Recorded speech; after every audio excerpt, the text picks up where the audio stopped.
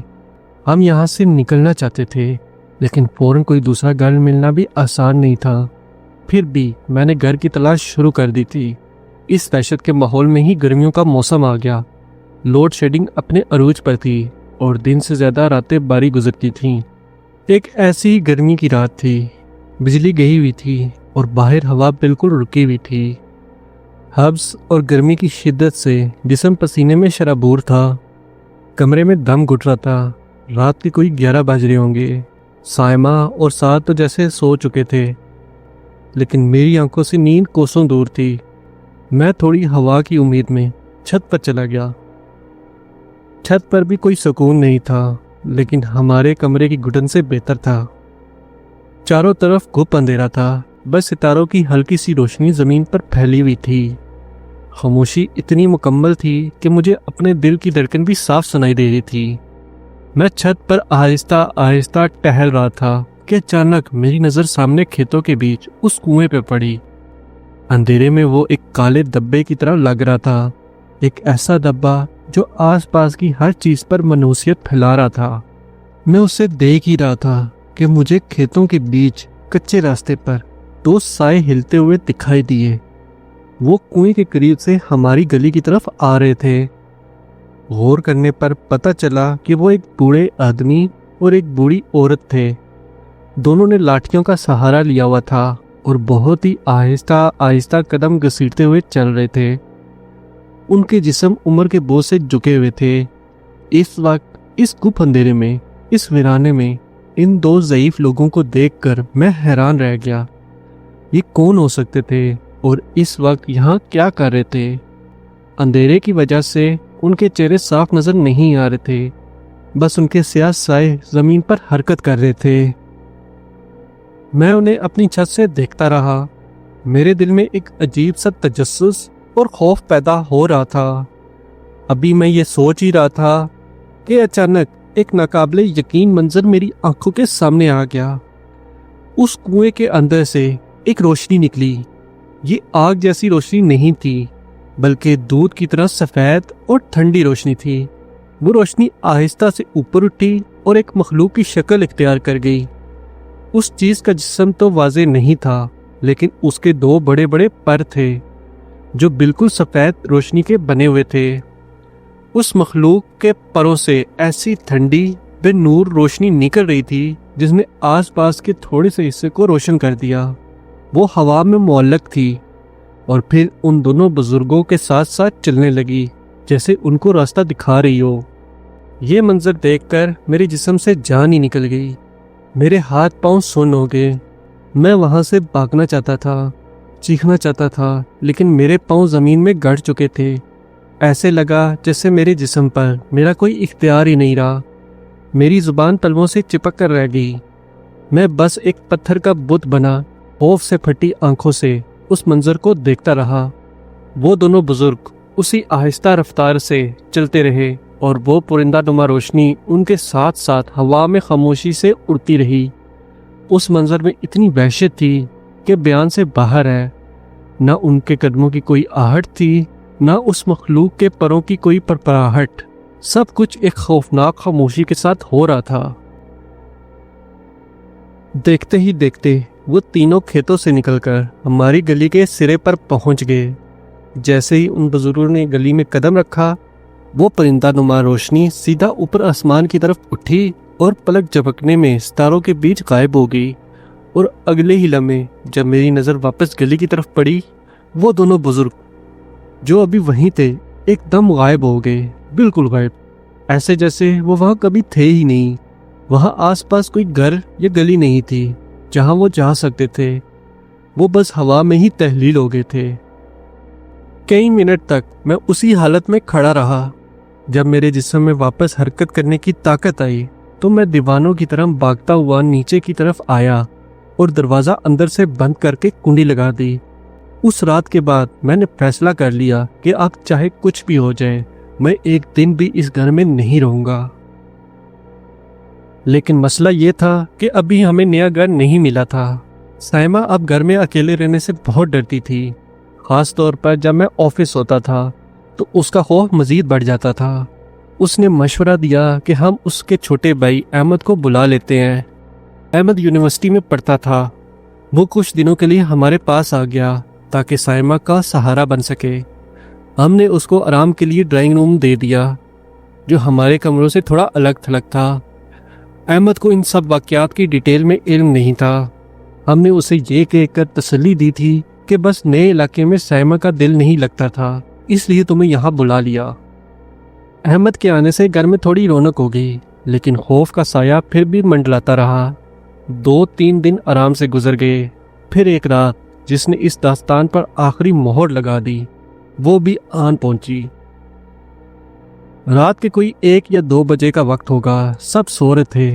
اچانک احمد کو محسوس ہوا جیسے کوئی اسے پکار رہا ہے۔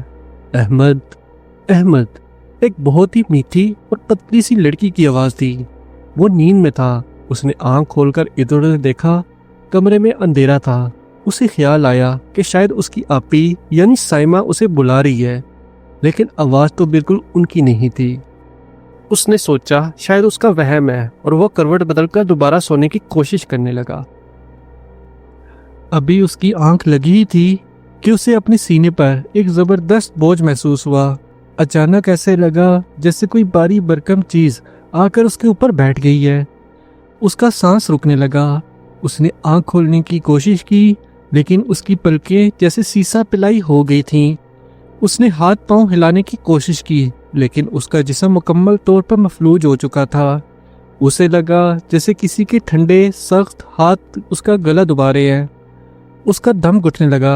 وہ چیخنا چاہتا تھا لیکن اس کے حلق سے کوئی آواز نہیں نکل رہی تھی۔ دہشت کی ایک انتہائی لہر اس کے دماغ میں دوڑی۔ اسے یقین ہو گیا کہ وہ اب مرنے والا ہے۔ اسی بے بسی کے عالم میں اس کے ذہن میں آیت الکرسی پڑھنے کا خیال آیا۔ اس نے دل ہی دل میں آیت الکرسی پڑھنا شروع کر دی۔ وہ بتاتا ہے کہ جیسے جیسے وہ پڑھتا گیا وہ بوجھ ہلکا ہونے لگا۔ اس کے گلے پر جو دباؤ تھا وہ کم ہو گیا اور پھر اچانک وہ ایک جھٹکے سے ختم ہو گیا۔ اس نے ایک گہری سانس لی اور فوراً اٹھ کر بیٹھ گیا۔ اس کا پورا جسم پسینے میں بھیگا ہوا تھا اور دل زور زور سے دھڑک رہا تھا۔ وہ ابھی اس صدمے سے نکلا بھی نہیں تھا کہ اس کی نظر سامنے دیوار پر پڑی۔ ڈرائنگ روم کے ساتھ جو چھوٹا سا واش روم تھا اس کی لائٹ کبھی جل رہی تھی اور کبھی بجھ رہی تھی، اور اس کے ساتھ ہی اسے واش روم کے اندر سے کھلکھلا کر ہنسنے کی آواز آنے لگی۔ یہ وہی لڑکی کی آواز تھی جس نے اسے پکارا تھا، لیکن اس ہنسی میں مٹھاس نہیں تھی بلکہ ایک وحشت تھی۔ یہ منظر دیکھنا تھا کہ احمد کا صبر کا پیمانہ لبریز ہو گیا۔ اس نے اپنی پوری قوت سے ایک دل خراش چیخ ماری۔ اس کی چیخ اتنی بلند تھی کہ ہم دونوں میاں بیوی اپنے کمرے میں ہڑبڑا کر اٹھ گئے۔ ہم بھاگ کر ڈرائنگ روم میں پہنچے تو دیکھا احمد دیوار سے پیٹھ لگائے زمین پر بیٹھا کانپ رہا تھا اور اس کی آنکھیں خوف سے واش روم کے دروازے پر جمی ہوئی تھیں۔ جب اس نے روتے ہوئے ہمیں ساری کہانی سنائی تو سائمہ وہیں فرش پر بیٹھ کر رونے لگی۔ میں اب ایک پل بھی اس گھر میں نہیں رہوں گی، اس نے فیصلہ کن انداز میں کہا۔ اس رات ہم میں سے کوئی نہیں سویا۔ ہم سب ڈرائنگ روم میں اکٹھے بیٹھ کر ساری رات آیت الکرسی کا ورد کرتے رہے۔ اگلی صبح ہم نے فوراً ایک ٹرک کا انتظام کیا۔ جو تھوڑا بہت ضروری سامان تھا وہ اس میں لادا اور جس حالت میں تھے اسی حالت میں وہ منحوس گھر چھوڑ دیا۔ آج اس بات کو 20 سال گزر چکے ہیں۔ اب ہم اسلام آباد کے ایک اچھے گنجان آباد علاقے میں رہتے ہیں۔ زندگی بہت آگے بڑھ چکی ہے، لیکن آج بھی جب کبھی رات کی تنہائی میں وہ گھر اور وہاں کے واقعات یاد آتے ہیں میرے رونگٹے کھڑے ہو جاتے ہیں۔ وہ رونے کی آوازیں، چھت پر بھاگنے کی آہٹ، وہ بوڑھے سائے اور وہ روشنی والا پرندہ، سب کچھ میری آنکھوں کے سامنے گھوم جاتا ہے۔ وہ کنواں آج بھی وہیں موجود ہے۔ اب اس کے پاس بہت آبادی ہو چکی ہے، کھیت ختم ہو گئے ہیں، لیکن سننے میں آیا ہے کہ اس علاقے میں رہنے والے لوگ آج بھی عجیب و غریب واقعات کا سامنا کرتے رہتے ہیں۔